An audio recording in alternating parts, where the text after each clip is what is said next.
नमस्कार दोस्तों। आज का जो हमारा टॉपिक है डिस्कशन के लिए वो है एफिडेविट। एफिडेविट होता क्या है?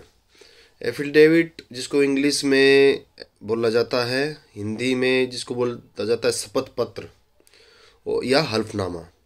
शपथ पत्र या एफिडेविट कब दिया जाता है? सबसे पहली बात तो यह कि इसमें दो अथॉरिटीज होती हैं। एक होती है नोटरी पब्लिक और दूसरा होता है ओथ कमिश्नर।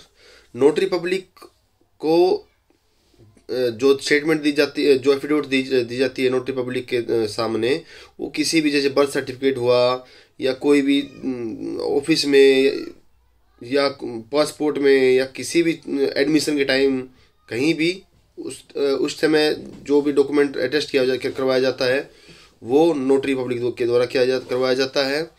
और अगर कोई स्पेसिफिकली कोर्ट में दी जाती है, कोर्ट में ओथ कमिश्नर के द्वारा दी जाती है।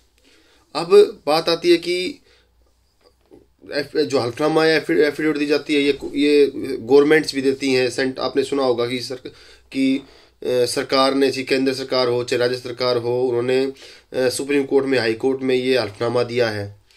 और ये हम भी एक रोज़मर्रा की ज़िंदगी में एक आम नागरिक यूज करता है। हमें क्या ध्यान रखना चाहिए? फिलहाल ये बात है कि हल्फनामा देते समय हल्फनामा एक ऐसी एक लिखित स्टेटमेंट होती है जो अपनी इच्छा से दी जाती है। और अगर ये बताया जाता है कि जो भी आपने शपथ ली है, शपथ पत्र दिया है, वो आपके हिसाब से सच है। अगर उस हल्फनामे के हिसाब से उसमें कुछ झूठ निकलता है उस शपथ पत्र के हिसाब से, तो आपके ऊपर कानूनी कार्रवाई हो सकती है। उसमें आपके खिलाफ कोर्ट में अगर आप देते हो तो उसमें अलग धाराएं हैं। अगर आप पब्लिक अथॉरिटी के सामने दे रहे हो तो उसमें अलग आईपीसी की धाराएं हैं।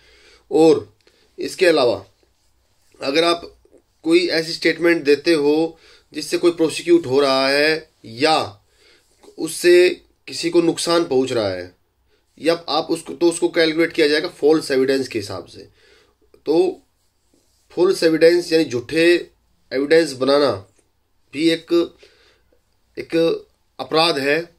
तो ये भी ध्यान रखना चाहिए कि आपका दिया गया प्रार्थना पत्र, शपथ पत्र या हल्फनामा किसी ऐसे व्यक्ति के हाथ में ना लग जाए जो आपके खिलाफ इसको यूज कर सके